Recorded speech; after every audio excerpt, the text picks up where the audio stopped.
Tetapi undang-undang yang dibutuhkan untuk itu belum ada, atau sehingga terjadi kekosongan hukum, atau yang ada itu tidak memberi kepastian. Misalnya karena diberi waktu tanggal sekian lagi gitu, tidak ada kepastian. Lalu yang ketiga, kekosongan hukum tersebut tidak bisa dibahas melalui prosedur normal karena lama, harus melalui tahap 1 sekian lama lagi, lalu tahap 2 dan seterusnya. Oleh sebab itu pemerintah memandang ada cukup alasan untuk menyatakan bahwa diundangkannya Perpu nomor 2 tahun 2022 ini didasarkan pada alasan mendesak seperti tadi disampaikan oleh Bapak Menko Perekonomian, yaitu misalnya dampak perang Ukraina ya, yang secara global maupun nasional mempengaruhi negara-negara lain termasuk Indonesia mengalami ancaman inflasi, ancaman stagflasi, krisis multisektor, suku bunga, kondisi geopolitik, serta krisis pangan. Sehingga pemerintah harus mengambil langkah-langkah strategis secepatnya. Nah, untuk mengambil langkah strategis ini, kalau masih menunggu sampai berakhirnya tenggat yang ditentukan oleh putusan MK nomor 91 tahun 2020, maka pemerintah akan ketinggalan untuk mengantisipasi dan menyelamatkan situasi. Oleh sebab itu, langkah strategis diperlukan, dan untuk memenuhi syarat langkah strategis bisa dilakukan, maka Perpu ini harus dikeluarkan lebih dulu. Itulah sebabnya kemudian hari ini tanggal 30 Desember tahun 2022 Presiden sudah menandatangani Perpu nomor 2 tahun 2022 tentang Cipta Kerja. Terima kasih. Assalamualaikum warahmatullahi wabarakatuh. Udah ya? Cukup ya?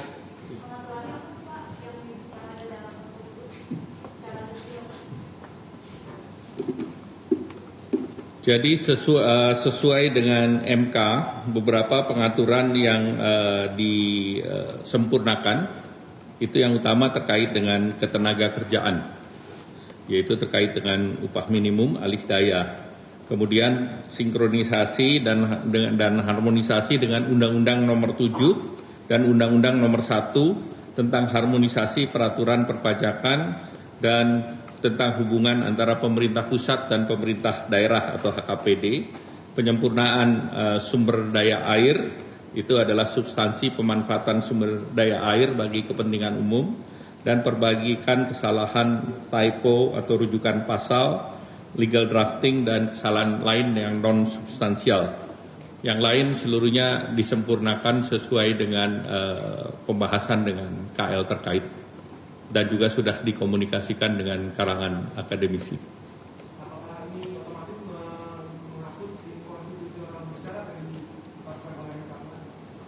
Ya, jadi undang-undang yang undang-undang terkait omnibus yang Undang-Undang Nomor 13 kan sudah menang juga di gugatan MK, sehingga tentu secara konstitusional Perpu ini adalah mengganti daripada Undang-Undang Cipta Kerja. Jadi tentu Undang-Undang Perpu ini mengganti Undang-Undang Cipta Kerja.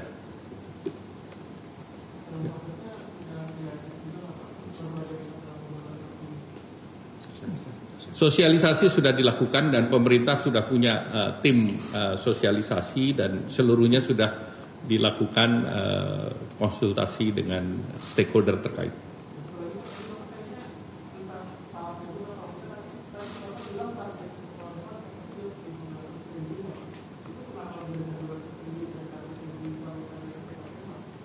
Ya, target 1.200 itu kan tahun ini kita harus capai 1.200.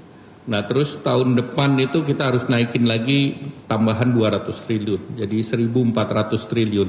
Tadi saya bicara 1.200 triliun adalah target sampai dengan tahun 2022. Nah, tahun depan kita butuh 1.400 triliun. Nah, 1.400 triliun ini bukan angka yang biasa. Karena sebelumnya target APBN untuk investasi itu hanya sekitar 900. Sehingga dengan demikian ini dua tantangan yang harus dicapai tidak mudah. Dan seluruhnya karena pengusaha wait and see terhadap kepastian hukum dan keberlanjutan Undang-Undang Cipta Kerja. Pak Menko tadi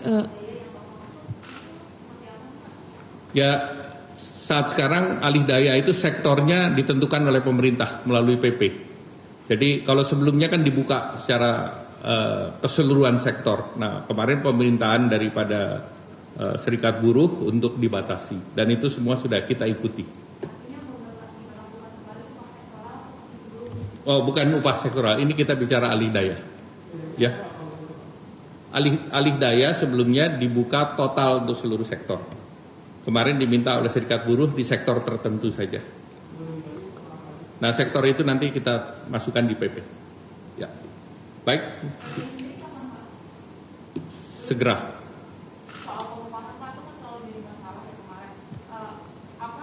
Pengupahan itu sudah mengikuti apa yang diminta oleh Serikat Buruh. Jadi kalau sebelumnya adalah unsur inflasi dan unsur pertumbuhan ekonomi, sekarang dua-dua unsur itu dimasukkan ditambah unsur daya beli masyarakat di kabupaten masing-masing. Jadi ada indeksnya dan itu nanti diatur dalam PP dan Permenaker. Baik, cukup. Terima kasih. Wassalamualaikum warahmatullahi wabarakatuh.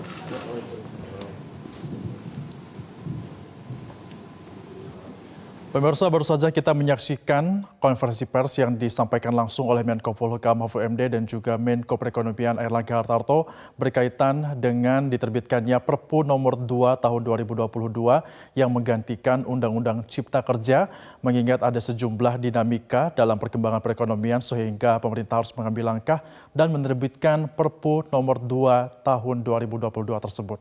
Demikian headline news untuk saat ini. Anda juga dapat menyimak headline news di metrotvnews.com, medcom.id, dan MG Radio Network.